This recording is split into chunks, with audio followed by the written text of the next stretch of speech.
one more speaker. This would be the Reverend Doug Horner, who is a longtime anti-war activist. He's also a United Church of Christ minister, a community organizer, and a board member of Cleveland Peace Action. So is Reverend Horner, there you go. Do you want the stick?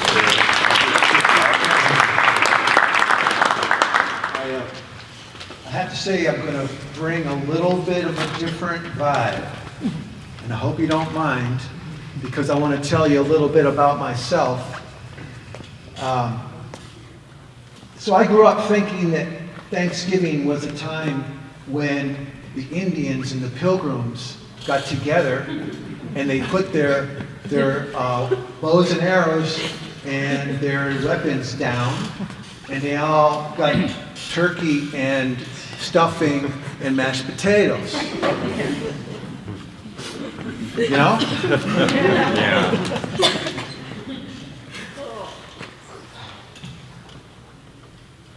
Can I just tell you that one of my favorite Psalms, I'm a pastor, right? I can do this.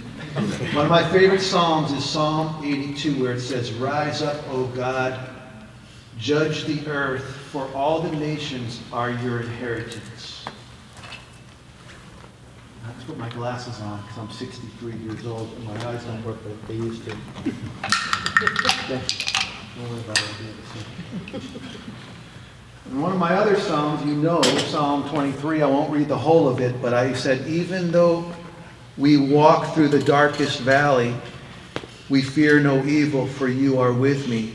Your rod and your staff, they comfort me. You prepare a table before me in the presence of my enemies. You anoint my head with oil, my cup overflows. Surely goodness and mercy shall follow us all the days of our lives, and we shall dwell in the house of the Lord forever." That's the house that we're creating, us cousins. We're creating this house. See, I'm a progressive Christian. And this psalm is sacred to me and to many, many people, and it's a religious tradition, but religion doesn't define me. I'm a progressive, but my politics don't define me. I am white, middle-class, male, Protestant, born in New Jersey, living in Cleveland, Ohio, the United States of America. That doesn't define me. As I've gotten older, my thinking has changed, expanded. I am a human, evolving. I think that's the best part about being human is that we evolve.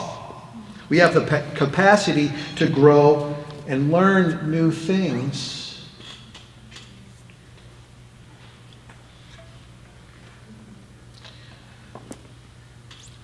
I served in the Marine Corps for 4 years. I know a little bit about what the IDF does. I know a little bit about what happens at the School of the Americas. But doing a history research paper in college, after I got out of the service, I came across some disturbing information that made me cringe. And I started to dig a little bit more and realized that way back in colonial times, the U.S. settlers, pioneers, and colonizers cleared the land of Native Americans, and those who resisted they killed and ran out of town, hunted, scalped, put on reservations, had their food supplies taken and their water poisoned.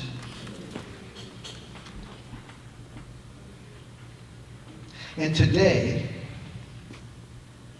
indigenous people still live. There are more than 500 federally recognized indigenous nations comprising nearly 3 million people, descendants of the 15 million native people who once inhabited this land. This century-long genocidal program of the U.S. settler colonial regime has largely been omitted from history, but it is not forgotten just because some people want it to be ignored. Roxanne Dunbar Ortiz wrote a book, An Indigenous People's History of the United States, that challenges the founding myth of the United States and shows how policy against the indigenous peoples was colonialist, designed to seize the territories of the original inhabitants, displacing or eliminating them. I don't need to tell you this, but you should read the book if you haven't. Roxanne Dunbar Ortiz. And I learned that during these policies, the popular culture was kept apprised of what was happening by well-known writers like James Fenimore Cooper and Walt Whitman. And shockingly, the genocidal policy reached its zenith under President Andrew Jackson. And its ruthlessness was best articulated by U.S. Army General Thomas Jessup in 1836, who wrote, "The country can be rid of them only by exterminating them." I am a descendant of James Fenimore Cooper. My middle name's Cooper, by the way. But I have evolved, and so has our nation. We are in a different place. As we've heard this evening, people feel, you can feel that our nation is evolving.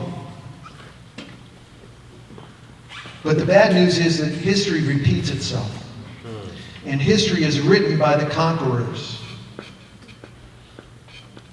But here's the thing. As Israel acts out their own version of ethnic cleansing, they will want to write their own history. And you and I, and millions around us like in the world, we're telling the real story, and it is televised. Citizens of the world are calling out the IDF, the settlers, Netanyahu, calling out the escalation, calling out the war crimes. Questions are being asked. Is it genocide? They're arguing about it. God suffers with the people who are displaced from their land and who are suffering. A Palestinian Christian pastor in Bethlehem named Reverend Munthar Isaac tells stories about the annihilation going on. I personally cannot begin to understand what it's like to live there. Most of us are horrified. But what we realize is that good people the world over have become more vocal opposing this genocide. And the more and more good people that get together and speak their minds, well, maybe it will help. Now, the United Church of Christ, of which I'm a part, has a response, and I admit it's not enough, but it is something. We've been writing letters. We've got over 1 million people in the country and in the world. We wrote this letter to Congress. I'll just briefly give it to you. From the Global Ministries of the United Church of Christ to Representative Chantel Brown, J.D. Vance, Senator Sherrod Brown, President of the United States. Please call for a ceasefire, for an end to the Gaza blockade, and for creation of safe spaces for Gazan non-combatants, for the release of hostages unharmed, and oppose further militarization. So there are 1 million people that are saying this to their politicians.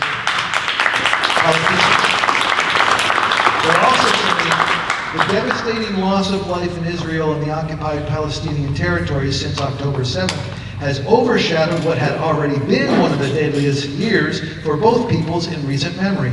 While efforts must be intensified to halt the bloodshed, appeal to all parties to respect international human law and firmly promote long-term diplomatic efforts, the humanitarian crisis in Gaza must be addressed immediately.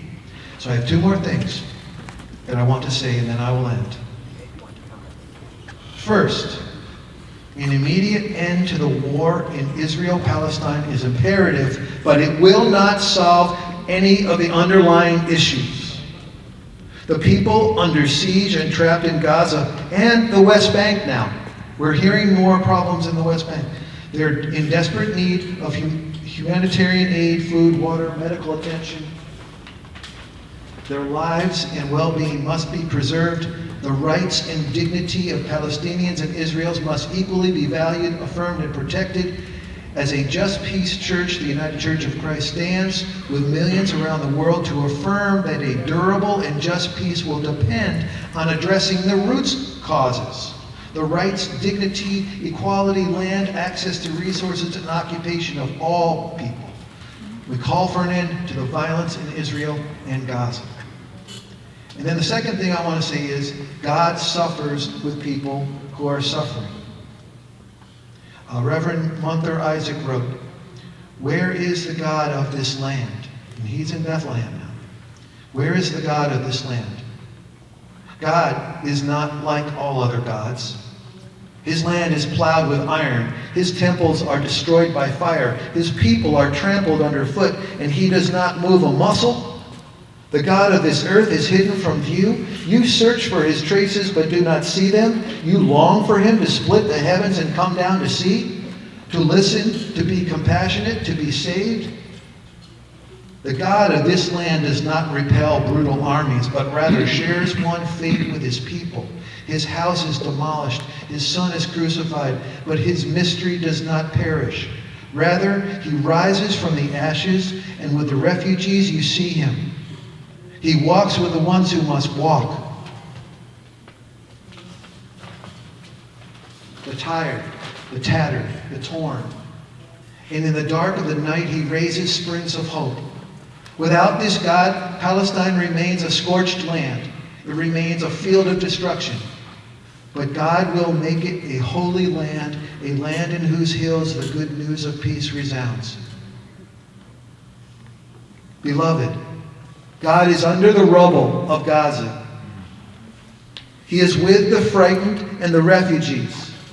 He is in the operating room. His rod and his staff are being used by the doctors and nurses and rescuers and first responders, used to pull people out of harm's way.